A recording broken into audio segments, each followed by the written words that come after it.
Last year we did a tour in Joburg, and we're doing shows around Gauteng area. We did about 14 shows.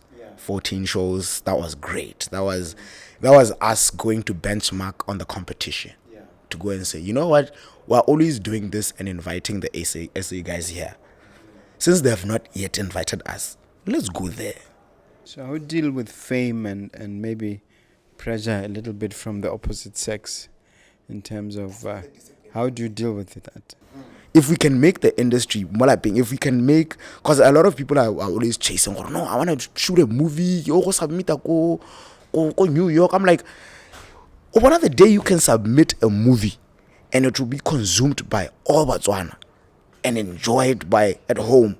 Trust me, the Botswana will take you to Hollywood. They will. You can't skip here. If you can't entertain people here, how do you expect to go and entertain 60 million people there? This is Mogobe Nuggets of Wisdom podcast. We infuse, we energize, we inspire, and we empower entrepreneurs and entrepreneurs of all stripes in BW and beyond.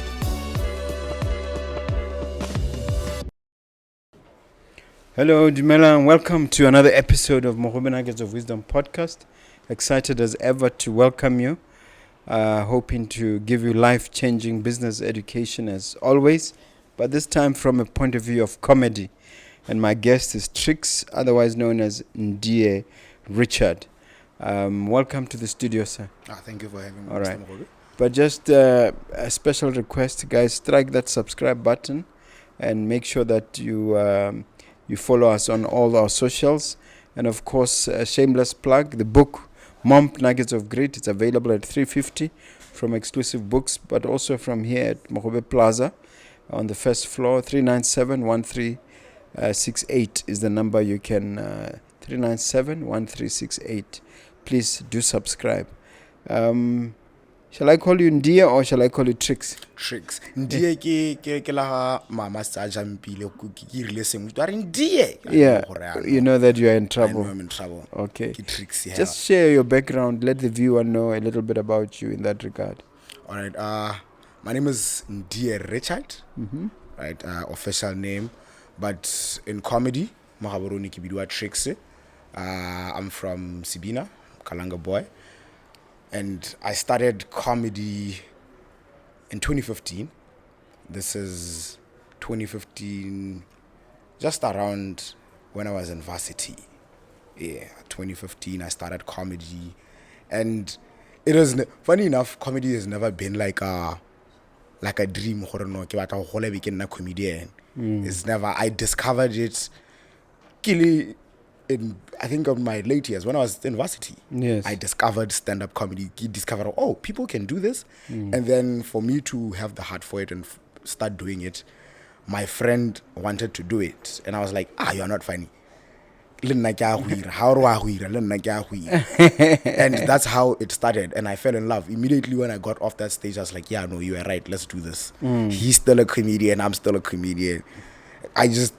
Funny enough, growing up, I've always had that pressure, you know, where and they're good, and I was like, Trix, like, what's going on? I grew up like that until I found myself doing comedy. But of course, you're also a businessman. Yes, very much so. Tell us about that side of you. So with comedy, I got into the comedy space where I had just dropped out of varsity. And when I started comedy, it gave me a sense of purpose. It gave me wow, you can do something. Like when you are still trying to figure out school, you can do something. And when I did comedy, during my first years, it was honestly for the love of it. I found something I'm really good at doing, something I can wake up at 3 a.m. and write a joke. Stress, right? And then how do I monetize this? Because now as you continue doing it now, a couple of months, a year in, you're like, I do need money. How do I monetize this? So that's when I learned very early I have to monetize my art because it was the only thing I was left with. I was no longer in school. I was just being a comedian. So I had to monetize it. At that point, immediately, we were like, okay, we can't wait for to say, "You're a comedy, I'll give you this much." We were like, okay, no, fine. We have to book ourselves because our comedy, unlike your DJs, unlike music, it's not high. So we had to make our own shows. So we had to go out to restaurants and say, hey, Mr. Mogobe, can we do this here? We had to go to your Crestas and say, can we do this? You will pay us this much, or we will charge people at the door. Yeah. That's how we started the business. Okay. And then as it grew, we were like, we actually have to register this because Yeah. so we had to go on okay, no, a company, you do your due diligence. Did you any academics, like how far you went at school? I dropped out in 2015. I was doing my sciences then, and I did UB? Yes, UB. I did comedy from then till now, still doing it. But I recently went back to UB. Yes, I recently went back to UB. I'm studying media now, and now it's beautiful. I'm doing something I really enjoy. I'm just cruising. School should be like this. People should do what they like. Yes. Yeah. Oh, so you're doing a degree in media? Yeah, I'm doing a degree in media. 4 years? Yeah, 4 years. Oh, sounds exciting. So I'm still Part-time? on full time. Oh, okay.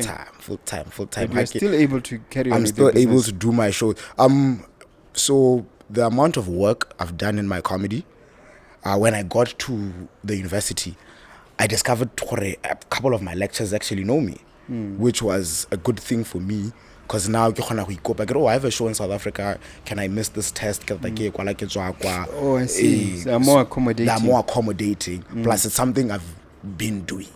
It's something saying, no, okay. Yeah. Now, do you still remember the first show and how was it? I remember the first show. I remember it very well, like it was yesterday. So, like I said, for me to go and do comedy, a friend of mine, and this is as Reliko UB, a friend of mine, I want to quit school and go and do comedy. Accounting and finance. So I'm there, no, you can't do this. And then when we went to the first show, we got there because I was genuinely under the impression, you can't. What are we wrong? Because I wasn't exposed to comedy like that. When we got to the show, he got on stage, and he was a different man. Completely. He was completely. I was like, why are people laughing? This is how?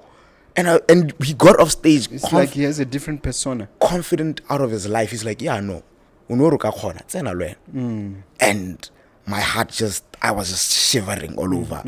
When I got on that stage, it might not have been the best performance, but the feeling after, when I got off that stage, I felt a sense of purpose. I felt something in me. I was like, this is the something I've not been doing. Fulfillment. Yeah, I felt a sense of fulfillment in me. I was like, this is one thing I will always come back to. That's my first show gave me a sense of purpose. Yes. I don't remember if I did good or if I did bad, but I remember the feeling that I got after. I was like, yeah, this is what I'm doing. Talk to me about Something Easy Media. Something Easy Media.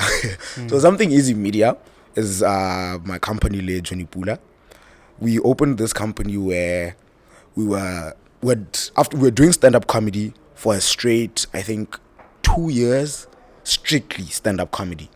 And within that 2-3 years we were doing stand-up comedy, there had been a lot of people, a lot of peers,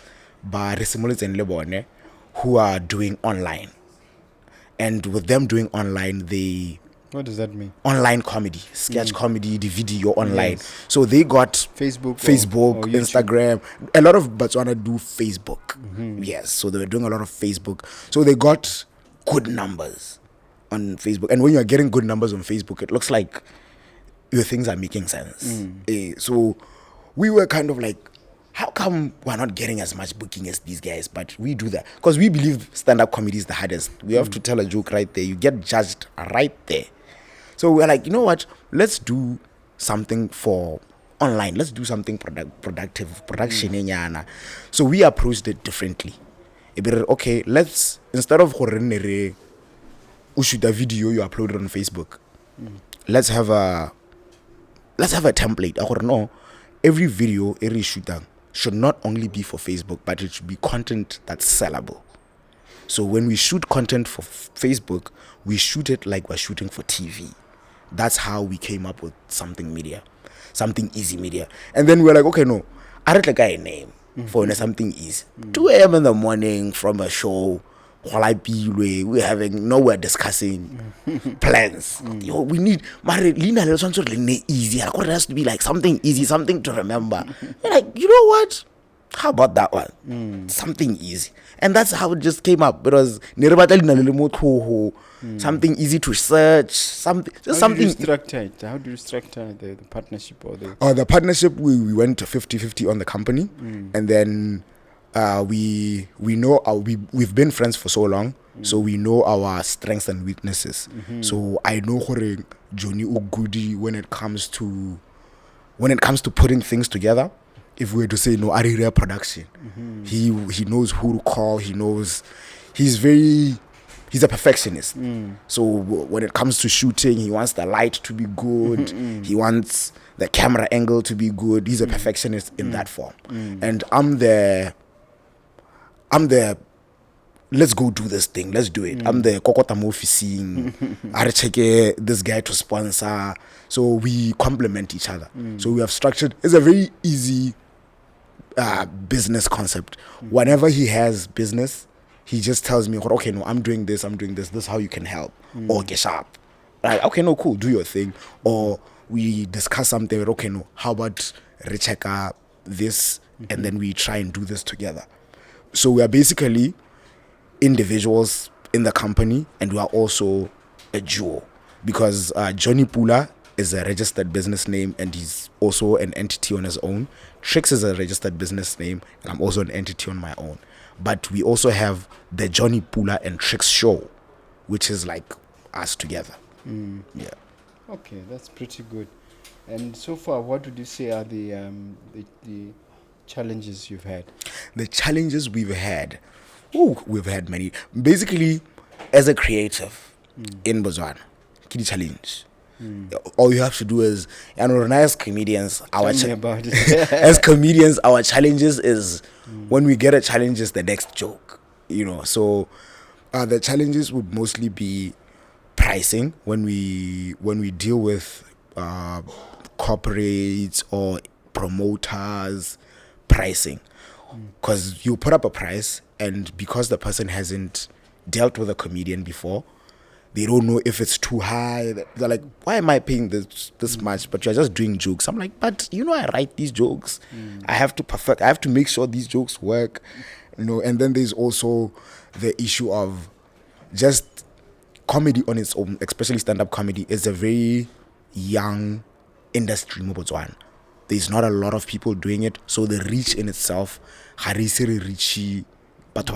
unlike your musicians, your rappers. So when we do shows, we have a niche market. There's people who strictly will come and say, I want to attend a comedy show.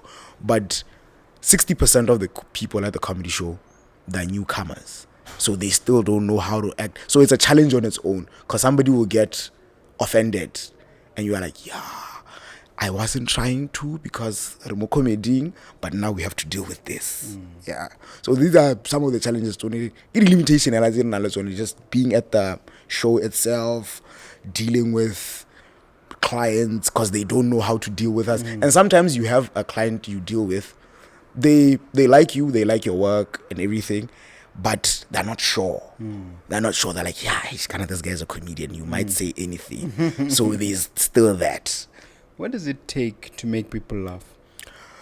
We as stand-up comedians, we always say it's God-given, but to make people laugh it's either you have it or you don't. Yeah, but to make people laugh is one of the easiest crafts, because as a people, we are always laughing. Like as a people, so that one is an easy skill. But to make a person laugh intentionally, that's a skill. That's a skill. Because and then I say something funny, but when I intentionally plan it, I'm going to have these 100 people sitting here, and I have to make them laugh for 20 minutes. If I don't, I'm not getting paid. So that's the skill there. So now the skill there is you have to be well researched on what people like, what kind of audience you have, what mathata. People love laughing at mathata batho. So tshwantse o itse mathata a batho a le mantsi, and you have to find a good way to deliver it, and also just be interesting. If you are not funny, at least interesting. Is there a big difference? Yes, between being funny and being interesting. It's the big difference. When you are interesting, you won't get the laughs, but you get the wow. Yeah. As a comedian, the wow doesn't count. We want the yeah, that too. Yeah. Okay. All right. So are those the challenges in terms of generating income consistently? Yes, that's the challenge is because with a comedian, you never know when your next check is. Because I got at 9 to 5. So we always have to be on our feet to say, I have to make sure month end due, I have something happening. Because we, like I said, it's a very niche market. We don't wait for phone calls. We want a comedian. We go out there and say, do you want a comedian? I can do this for you. So the challenge like a monthly income, you have to make sure monthly income. Okay. Tell me a little bit about this you call them live shows. The live shows. How do you structure them and how do you... So what we have done is period doing the live shows. So we go to a venue, we get a venue, and then depending if a venue is maybe, because we do mostly restaurants, hotels, theaters. So if it's a restaurant, people go to restaurants every day to go and eat. So we can't go to a restaurant every day. We want to put a price for So if it's a restaurant, well, okay, guys, how about we come here, entertain the people you already have here for a certain fee. We could do it weekly, we could do it monthly, and then we'll come there. The fee will determine how many people we bring. And then we'll bring a host and then a couple of comedians. Normally a good show is 4 comedians with a host. And then when it's hotels, we can maybe a conference room and we're okay. We don't want to book the conference room per se, but we can get you sales. And then we can get ourselves paid without you guys paying anything. We'll charge people to come in, and then you guys have this. You'll sell food, you'll sell drinks. Are there hotels that you already have relationships with? Yes, we've had the longest relationship with Cresta President Hotel. Shout out to Cresta. They've kept us on our feet. We've had the longest relationship with them. And with restaurants, we always move around. Move around. I think I've seen you when we used to... And we've been... Black. Yeah, we've been at Black also. Yeah. So with restaurants, you are always... Now that we have the pond, maybe we'll definitely come back. Yes. Yeah. So and here's another thing: when we're always looking, whenever something is new, we are there. Yeah, we are there because Botswana love new. That's true. Yeah. That's true. Now, and as much as we've spoken of challenges, there must be triumphs and successes. Yes. There's a chance to blow your own horn. Well, as a stand-up comedian, there's something called a one-man show. Yeah. And I would like to stand here boldly and say I am only Motswana, only stand-up comedian Motswana. Actually, no, yes, Mod has had 2. Who's the other one? Mod. But I have 2 one-man shows. I did my first one-man show, go Pakalani Golf Estate, which was beautiful. And I did my second one-man show, go Mighty Song, which was also great. It's a one-man show is one of those things where you do in your career and you're like, I can proudly sit here and go for a whole hour and talk to these people alone with no opening act, alone like and I'll guarantee you a good time. Yes. That is one thing that I was they have to give, those people are giving you undivided attention. Yes. And people's attention span is very short. So for you to stand there for a whole hour and be interesting and funny, it's it's backbreaking. So I'm very proud that I've done 2 and they were great. And what does it take to pull it off specifically? a lot of writing. It takes a lot of writing, because with an hour, because normally when we do shows, you do a 15 minutes performance, a 20 minutes performance. So when you're doing a 15 minutes performance, you're doing 15 of your best. This is 15 of your best minutes. You have to make sure, no, in this 15 minutes, I got their souls. But when you're doing an hour, you can't just come in punching. You build up the interest. So it takes a lot of writing. Okay, no. Do you then have to memorize all this content? Not memorize per se. It has to be part of you. You have to know it. How cream? Because how cream they can laugh too hard or level at the next line. So it has to be part of you. It has to be something you are sure about. I'm saying this. No matter how it goes, even if I go off topic, I know this is what I'm here to present. Yeah. So it takes a lot of writing and a lot of, when it comes to the business side of it, it takes a lot of marketing, because now you're just selling your face. You are selling you as one person. And normally as comedians, we perform, like I said, a good show about 4 or 5. So how now 2060 you might not be the favorite. It might be a good show, but everybody enjoyed these other 5 people individually.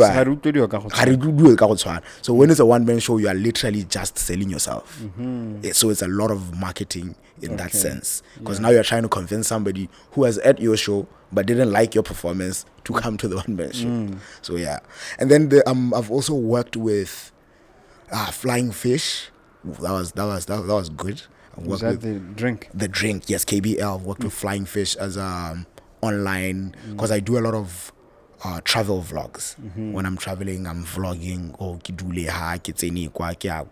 So I've worked with Flying Fish. That was a good moment in my life. Now I'm working with Options, and I'd like to say those also clothes. Yes, clothes and shoes. Yeah, and I'd like to say also Reno Simodi billboard. I have a billboard Kakwepo Junction. Can I go check out thing is safe? What's on that billboard? It's me. I'm on the billboard. Yeah, saying what? I'm just holding something and smiling. I'm holding a card and smiling. Yeah. So how inviting them to come to your show? No, I'm promoting Options. Oh, okay. Yes, this time with their clothes and everything. Yeah, their clothes and stuff. So I'm doing sort of a brand ambassadorship for Options. Yeah. Okay. What about outside the country? I see that your partner Johnny Pula has traveled quite a bit. Yourself? Yes, we actually travel together. Every trip he goes to, I'm probably there. So last year we did a tour in Joburg, and we're doing shows around Gauteng area. We did about 14 shows. 14 shows. That was great. That was us going to benchmark on the competition. To go and say, you know what, we're always doing this and inviting the SA guys here. Since they have not yet invited us, let's go there. Let's go there. How did you book those gigs? The more shows you do with international people, you exchange numbers and everything. So we had time, and lucky enough, the National Arts Council had agreed with what we had pitched them to know, you guys, can you please fund us to go and do that? All we did was just make phone calls to say, yo, we'll be here such and such and then they so were they do the marketing. They were glad to have us, and we went there.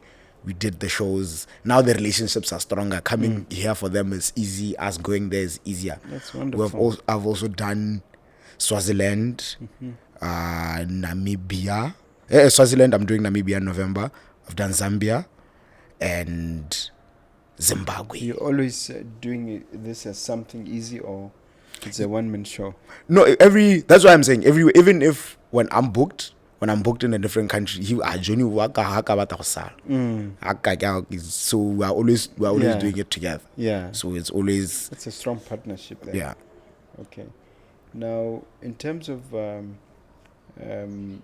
occasionally bombing on stage. Has that happened to you? And can you share some of that? Yeah, it has happened to. It happens to all the comedians. Bombing on stage. If you haven't bombed on stage as a comedian, trust me, you have to bomb now because when you bomb, you'll bomb.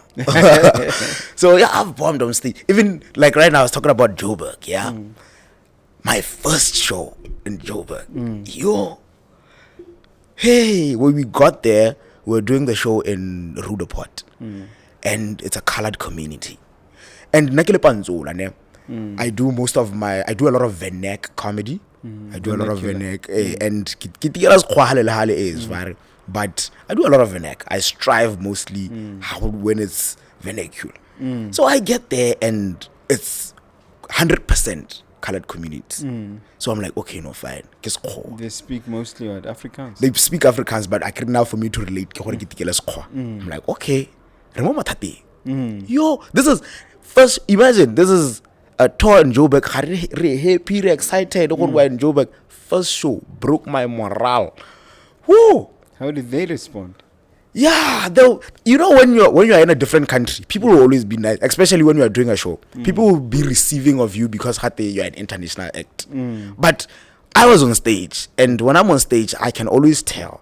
Like when you're on stage, you will tell, okay, my show is going this way or that way.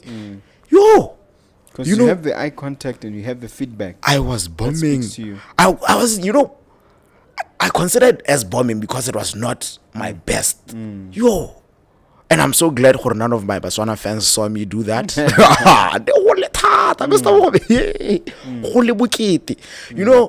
I was sweating. I was like, you know what? When I got off that stage, I was like, yeah, but it didn't break my spirit because the next day we were back doing another show and I was killing. But yeah, bombing, it happens to the best of us, and it happens when you least expect it. Yeah. When you least. And as a comedian, we have this thing that we always say. Every show, because people will ask me, do you ever get nervous when you get on stage? I'm like, every day. Every day I'm nervous. Yeah, so the one day never goes away. I mean, I can confirm that as a speaker myself. Yeah, the one day you're not nervous, that's the day you're bombing. As a comedian, the one day you're feeling confident, you're feeling funny. That's the day you're going to bomb Botlhoko. Hey. And yeah, I know bombing does something to you. It humbles you. It's look what I check out. I would imagine it's similar to a lawyer losing a case, eh? Yeah. It's a terrible feeling when things don't go. It's a terrible feeling. When you feel you've lost it, Now, what sort of jokes? Is there a genre of jokes? Is there a category of jokes? Yes, jokes differ. What sort of area how would you describe your niche? I would say I'm a social commentator. I critique society. Yes, I talk more about what's happening. I'm always trying to critique it, have fun. Family issues. Okay, I make a lot of comparisons. Like you, when I look at you, Mr. Mogobe, you look more like an uncle. Even the way you are sitting, you sit like an uncle. Are you about to make fun of me? Not. I'm about to commend you. Oh, I see. Okay. You're very elegant and uncle. And then there's a Malome. And you and Malome, I'm telling you. You know Malome. You see how you have fashion sense. Malome wa apara. Malome wa apara. Malome we tell her mocha. You're like, Malome, where are you going? So I make comparisons. I like ridiculing life. That's the kind of comedy I make. But also there's dark humor, there's slapstick comedy, there's satire where you talk more about politics. Yeah. So I speak to a lot of entrepreneurs and I also mentor them. Can you give me one or two jokes that I can shine with for entrepreneurs? Your business people. Your business people. Okay, yeah, don't make me bomb. I'll tell it to you. Tell it to you. I don't have it on my head yet, but I know I have one. I'll tell it to you. So shall I remind you before we are done? Before we are done, or maybe I think I'll remember. Yeah. Okay. When it comes, you let us know. Yes. Yeah. Okay. So let's talk about. Thank you. Let us talk about TV production. TV production. Yeah. Yeah. I believe that's an area that. Yeah, we're in or trying to get in. Yeah. So basically, we have learned the hard way that stand-up comedy might not make us millionaires. So we're trying to be millionaires, daughter. Yeah. Multi-millionaires. Of course. And stuff. I'm sure you're already close. So we figured hore TV makes the most money. So as content creators, the best and end goal is to have your content on TV. So we are trying to align ourselves as film producers and TV content creators. So even the way we write, the way we produce, we're trying to have content that's sellable. So every time there's something, when TV says they want content, we are always pitching. We haven't gotten in yet. We will. You're on your way. We're on our way there. Yeah. We will. And when we do, we will. Yeah. We will be in there. And So the we're powers that be might be watching this show. yeah. So we're Thinking, I should try I this should guy. get this guy. Yeah. So we're always trying to find our way into TV. That's how when we write content that is not only consumable to Botswana. We try to write very broad content. So you've already submitted some. Yes, we have projects. we have submitted a couple of projects. We didn't go in, but yes, the fact that we submitted, we're on. But I've been on one project that has been on TV, on a sitcom called By Nkoroga, which was directed and produced by NM Mod, the other guy who I said he has the one-man show. Yeah. Okay. Who are your heroes or heroes, Well, and why? one thing about me, I will always tell you this boldly, with my chin up, chest out. My biggest hero, mentor, is me. I am my only competition. I'm my only hero. But because I believe I can only bet on myself. I can't bet on somebody else. But then there are people who inspire me, people who do work. I wanna align myself to do work like this man. You know, Johnny Pula being one of them, business partner and best friend. That's why I'm with him. He knows the direction where we're trying to go. So, and then there's locally, there's a stand-up comedian, Bo Mode. Mod is in the TV space. So when I look at him as my hero in the TV space. I'm like, he's a stand-up comedian who managed to have a production that got on national platform. These are people I look up to. And then there are people outside internationally where I'm like, I like your showmanship. There's an American guy, stand-up comedian. His name is Dean Cole. I like his showmanship. Dean Cole. His delivery is just different. African American? He's African American. His delivery is out of this world. I'm just, where somebody tells a joke and I'm like, I wish I could have wrote that. Yeah. I wish I could have thought about that first. Because with a joke, it can only be told once by the same person. Once the person tells it, I can't tell it anymore. It won't be the same way. So his delivery is one of those where he says something, I'm like, oh, I wish I would. I wish. Yeah. So these are my heroes. Yeah. I used to like people like Eddie Murphy. Yeah. But these are Eddie Murphy, Cat Williams, Eddie Griffin. These are like in comedy. I got to a point where I've consumed a lot of comedy, especially American, because American and South African. So these are guys who build what we do. So I can't consider them as my heroes because I watched them and I was like, I want to do that. And now that I'm doing it, I'm discovering more people who are like, okay, no, these guys are good. These guys are untouchable, but there's more. Yeah. How important is consistency and discipline in comedy? consistency in comedy is key, especially Botswana, because we live in a country where we are still building this art form. We are still building it as an art form that can make money, that can, you know, make livelihoods. So we are build. So it's very imperative for consistent, because you can be a very good comedian. You do a couple of shows, and then when you stop, the day you stopped, tricks stage. Tricks have decided, you know what, now I'm not stopping. I'm going to keep performing. And Mogobe is we are quite sad we call ourselves corporate comedians, because corporate pay more. We're supposed to be artistic comedians, but I don't know the art pays more. So we live for a corporate gig. So consistency, the corporates trust consistency. No, this person is consistent, he can deliver. So how only a one-hit wonder come in and go. It's very hard for somebody who's sitting in an office to say, should I? Can I?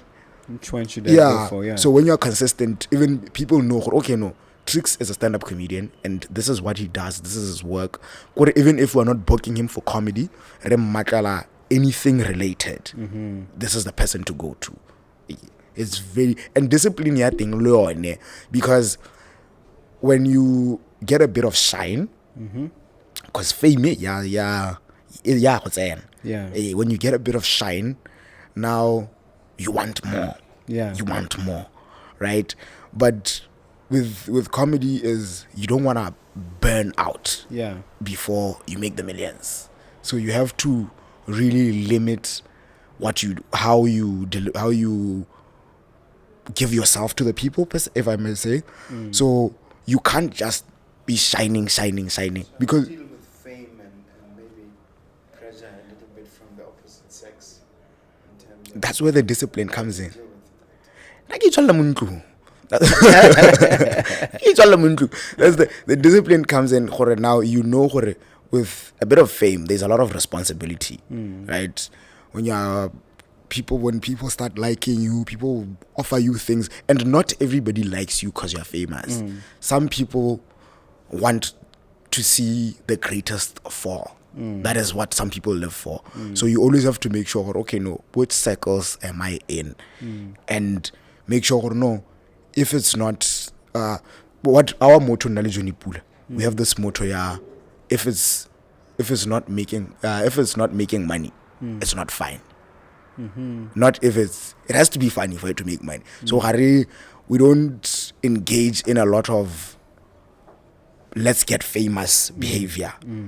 We don't do a lot of let's get famous behavior. We do a lot of let's work. You know, the fame will come, but let's work. Because there are some people who chase the fame to get the work. You know, when you're like, okay, no, I'm so famous, I'll always get bookings because I'm famous. We don't want to approach it that way. We approach it on some, let's work, and as you work, the fame will come following you. Yeah. And the fame doesn't pay. That's the thing. It doesn't pay. Yeah. It has advantages to it. The work that pays. Yeah, it has advantages to it. It exposes you to exposes you to the work. So that's what we like to use the fame to work for us. No, this thing has to make money. I can't just be here and be shining and there's no results. So that's what the discipline comes into knowing, no, sometimes you don't have to use your fame. You don't have to use that fame card. Use it when it's right and use it responsibly. Have you remembered that joke now? For entrepreneurs, has it not come back to you? Well, okay. Let me share something, right? Because you are talking about entrepreneurs. I always about the millions. And you talked a lot about entrepreneurs. Here's one thing you can say to entrepreneurs. Whenever an entrepreneur businessing, it's hard to make money, business is not going well. This is one thing you should just ask them. We see lebotel la quat. Yeah. Lebotel la quat. An empty one is one Pula. Yes. when you sell it for recycling. An empty one is 1 Pula. So when you sell 10,000 of them, you have 10,000 Pula. When you sell 1,000,000 of them, you have 1,000,000 Pula. So high entrepreneur la ka gore business thata mara tsama re tsama botele nna. Tsama re tsama botele million o tata. Yeah. That is Funny. Thank you, because thank what you are basically saying, it doesn't matter how low you are. You It doesn't, cannot- Can always get to a everybody million. has the advantage to get to 1,000,000. It depends on it. Just you're thinking. You're thinking. How do I make the 1,000,000? Yeah, it's all about thinking. All about how I approach life. Yeah. Yeah. I like that. You're very good at the thing called sketch comedy. What is that and how does it work? Well, sketch comedy is basically these online funny videos. Yeah. So what we do, how we approach it, like I said, we like to approach everything like it's for TV. So instead of having random scenarios to define, we plan out a full production. And we like making parodies of serious moments. So if we wanted to make a sketch of the Mogobe nuggets of wisdom, we'd have the setup. We'd have the setup here. We'll go fully in on production. So that when somebody watches it, it's something high level. They immediately and instantly compared to, oh, this looks like Mogobe nuggets of wisdom, and they get it right there. So our approach to sketch comedy is make it as real as possible, like as real. Let's not like it's a joke. Comedy. No. We take the comedy very seriously. So we go fully in when it comes to production. We go fully in. The smallest. You have top-notch cameras, cutting edge equipment and everything. That's where now the business comes in, right? Because we have the idea. We have the idea of, okay, this would look nice on camera. Yeah. Who has a good camera? How do we convince the person with a good camera to take their time instead of shooting a serious podcast like Mogobe was Nuggets of Wisdom? Yeah. So we pitch to a crew like this one, and then we say, okay, no, we have an idea. Here's the idea. Let's shoot this idea. Let's see what it will do for both our brands. Yeah. We are like Uber. We don't own any car. We don't own any camera. We don't own any studio, any venue. But we always try to make sure we use the advantages we have, the people we know. I like that. Because it's a new approach. And is there a particular sketch that has done very well that you want to talk about? Yes. Can you share some of that? Yes. There's a sketch we once did, a very controversial one. Very controversial. We did basically we were doing a parody of a history channel. If Botswana had a history channel. So these are all comedians, by the way. It looks, when you look at it, it looks serious because you see a guy sitting there while interview. The music is low. It's not that tin tin tin tin tin comedy music. It looks very serious. Even the people presenting are very serious. So we are talking about the history of Bakalaka, and we really augmented it. No, Bakalaka, Egypt. They came down from Egypt. They were doing this. That video, when we shot it, it was funny in the studio. We're about to lie right now. What we do is we read a bit about the history, and we change the facts. We tweak the facts. So when you're listening to it, it makes sense. It makes a lot of sense. But you're like, no, that is not real. That is not real. So that video, when we shot it, how long was it?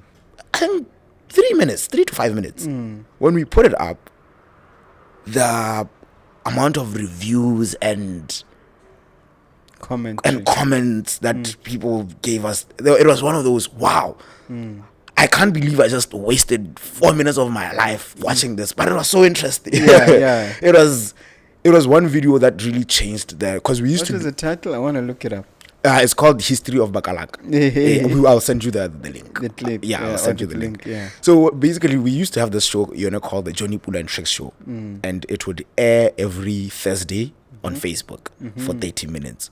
So we would shoot like 5-6 skits and then host them in between. So that's You how stopped now. we didn't stop per se. We were trying to monetize. We were trying to putting it on social media was us checking the market. Was us doing our market research. Isn't it if you get to a certain level of viewership or subscribers, You get you monetized. get paid? Well, we are not yet monetized, Mogobe. We have that problem. We are not yet Yeah, monetized. YouTube hasn't Of you- monetized. None YouTube of hasn't monetized. Facebook hasn't monetized. TikTok. I wonder what the reason is. When the rumor it's one of those who are from a small population or something. But apparently, I think one of you should engage the Ministry of Entrepreneurship and see if they can help. that's where we are fighting that battle this Yeah. year. We have all the meetings we have or had. even BDIH. You don't think they can help? I'll find out because it's one of those it's a thing we talk about because right now when you look at it, the biggest online sensation is from Botswana. William Lust. Oh, He's a stand-up comedian who has over Oh, 6 or 7 million. over 6 or 7 million likes on social media. How is the biggest social media sensation from bots and Botswana is not money? Because I think he's monetized in South Africa. I'm like, so all this money that he's making, all the Should be text and coming everything, to should be here. coming here through bots. The government should be taxing them. Yeah, Could be taxing. could be taxing that. And I'm like, he's not the only one. There's a lot of Botswana with numbers, a lot of online numbers, but all these online numbers, they go to waste. It's for the fame. Yeah. So where are you strongest? Which platform are you strongest?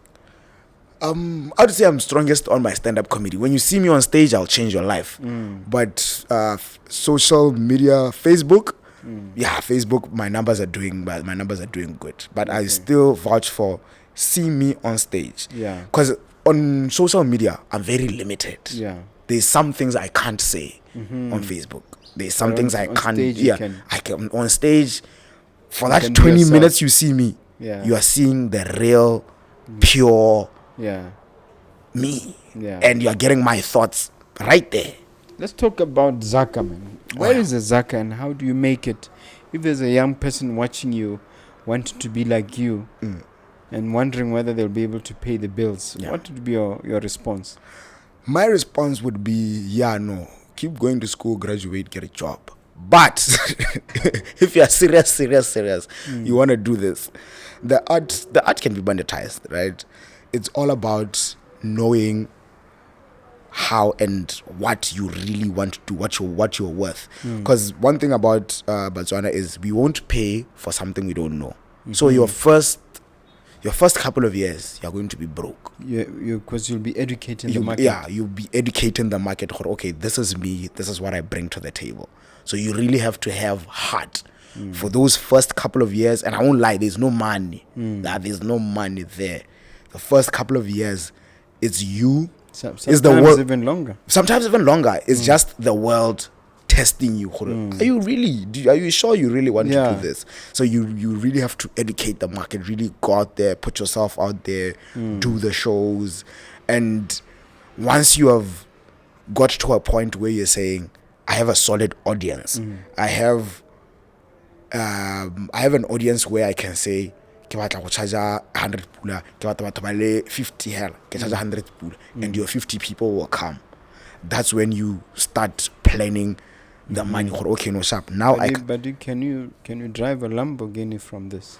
That's where we get Can you there. have a Porsche? That's where we What have about a Range Rover? that's Tell where me. we have to go. Okay, no fine. Now we are going from, how do we go from now you are making 100 pula to now you are making 100,000? Yeah.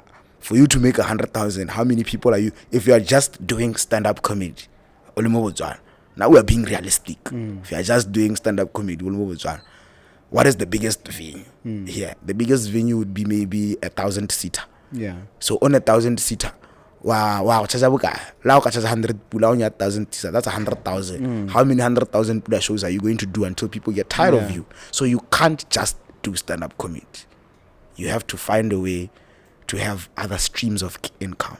So now that's where we get in merchandising. That's where we do brand endorsements. That's where now you can't just focus on the stage. Yeah. You can't just, because when you are focusing on the stage is how many shows are you doing?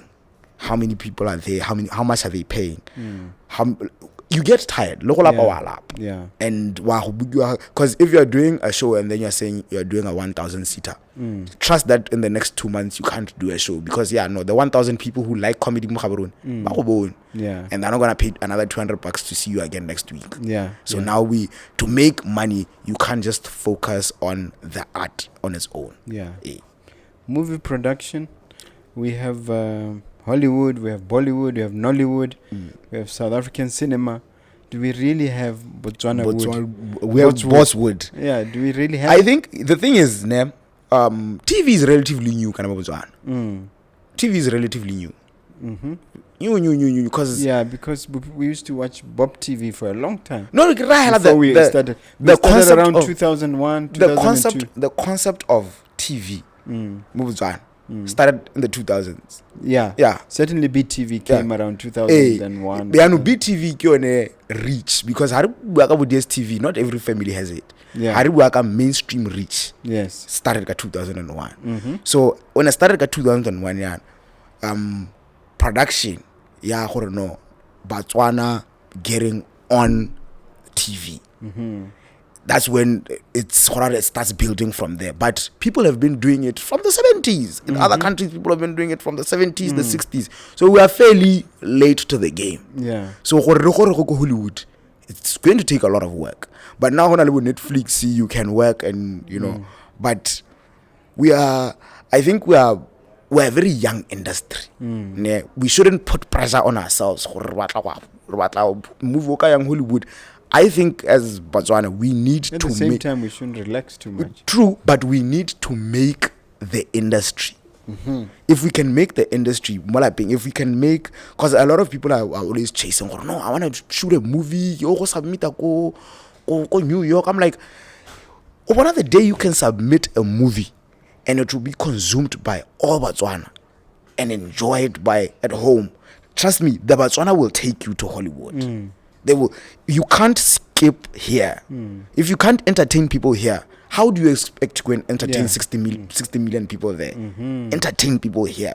So first we have to build we have our own acres of diamonds, so to speak. So we have to go and look for others there. We have our own acres of diamonds right here. So that's what we have to, after we master here, now we can say, now let's look into other markets. Because I think we are skipping stages. We're moving too fast. So we need to master. We have to walk before we can run. Because what happened with technology just went and we caught on and went with it very fast. But we don't understand that the people who are bringing it have been using it for years. Yeah. So they're very used to even high change. They're very quick to adapt. Part of it is that you read about people who've made it much quicker at a younger age than us. Yes. In other countries. And occasionally here you hear of such stories, but occasionally. Okay. Now let's talk long-term perspective. What future do you see for the company and for yourself? For Trix is a brand. Yes, Trix is a brand. At the same time, Ndiye Richard. Have you killed Ndiye Richard? Ndiye Richard we'll see what happens after the graduation. But the person who's here now with me is Trix. Trix, yes. Trix is an entity, is a business entity. What do we see for that in terms of the long-term outlook? If you look at your crystal ball, what do you see? What's coming out 20 years from now, 10 years from now? Here, Mr. Mogobe. Yeah. You are looking at an entertainment mogul. This is in the 20 years. Yeah. I see myself doing a lot of production. I want to be on TV, not personally the face. Behind, I want to have productions where I can say, no, that's my productions, even without my face in it. To say, no, I wrote that, I produced that, I shot that, it's on TV. So a lot of TV work, a lot of radio, and just establishing the comedy industry in Botswana. I want to have the day I leave and say, because the day I leave, guys, I think I'm going to be performing in New York only for now. The day I leave, I want to have an industry running. You can do like Ndiye Richard, who does 6 months Botswana, 6 months in Los Angeles. Yeah. He's been doing that for years and it's working for him. But I want to have... And I'm talking about, you know him, who I'm talking about. He's a Hollywood actor and founder of Kumo Films. A friend of mine. I've seen I can connect you. You should. Yeah. So that's what I want to do. I want to leave an industry, a profitable, not just an industry, a profitable industry. Because there's a lot of upcoming comedians, because we believe in competition. So I recruit. Every time we're doing shows, even at shows, we're asking, yo, who wants to be a comedian? I will teach you to be my competition. Because we believe that the more there's competition, the better the quality. And the more the comedians increase Botswana, the more I will get paid. Wow. Because now I have to compete. I'm like, yo, no, I'm better than those 10 guys. So if really true here, it doesn't, now you compete eligible, it doesn't work for us. Okay, so something easy media is likely to really explode. Yeah, that's the plan. Wow. That is the plan. That is the plan. We want to have something easy media all over billboards. We want to have something easy media on a building that we own. Yes. That's good. That's really good ambition. All right. Do you have a question for me as we're about to wrap up? Yes, I have a question for you. Yeah. I have a question for you. So, Mr. Mogobe. Yes, sir. Right, as an entertainer, as a stand-up comedian, what financial advice would you give to 18-year-old me, 30-year-old me now, and 50-year-old me? When it comes to how to move. It's the same advice that I give my mentees. I have 2 mentorship programs, one for real estate and the other one for entrepreneurship. Okay. At a financial level, it's the basics that count, the simple stuff. For every 100 Pula that you earn, make sure you only use 50 Pula for necessities. Things like mortgages, things like food, shelter, and clothing. 50% only. Okay. And then take 30% of that, which is, how much is that? If it's 100 Pula, 30 will be 30. 30 Pula. Take 30 Pula, leave it for savings and investments. Okay. Savings and investments in areas of interest, and keep investing back. Invest that 30. Don't ever, it's not yours. That is growth. That 30 Pula or 30%. Don't touch it. If it doesn't matter whether your paycheck is 1,000 or your paycheck is 100,000 or your paycheck is a million Pula, save that 30% no matter what, and only leave the remaining 20% for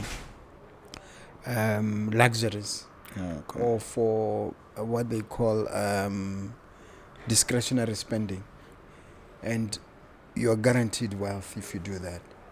I learned this originally from a book called The Richest Man in Babylon, but there they were talking about smaller percentages like that.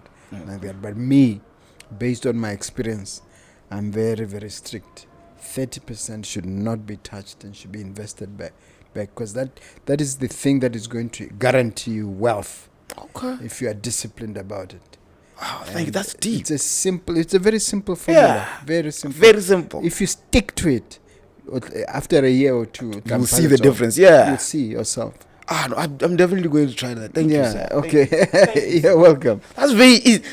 What? Yeah. I thought you were going to tell me something very complex. Yeah, no. It's just basic. And you have the discipline. Yeah. Then, of course, when you've already done that, then we can talk about what saving vehicle you are using, or what investment. Are you going to stocks? Are you going to property, or what? But you need to have that initial discipline for you to be able to take off. Okay. Yeah. All right. Now, as we conclude, sir, leave the viewer using that camera with one motivational message as we wrap up. Okay. Yes, you hearing this from Tricks, Panzola with the jokes. One thing I like to tell anybody, bet on yourself, believe in you, you can do it. You can do it. Just bet on you and focus. You can do it. Okay. Share with them all your contacts, social media, physical address, everywhere they can find you. All right. Tricks, you can find Tricks on the social media, TRICCS, on all the social media platforms. That's TikTok, Twitter, Facebook, Instagram, OnlyFans, anything. And then we have the Gaborone Comedy Club. Find the Gaborone Comedy Club page. Look that up. That's the page that will give you all the show details. Like that, share it. And if you want to call me, business number is 76025659. Make sure it's a WhatsApp number. It's also a WhatsApp number. Okay. Yes. Thank you very much, sir. You've done a great job. Thank you, sir. God Thank you, sir. bless. Thank you for Thank having you. me. Don't forget to subscribe. Bye-bye. Thank you.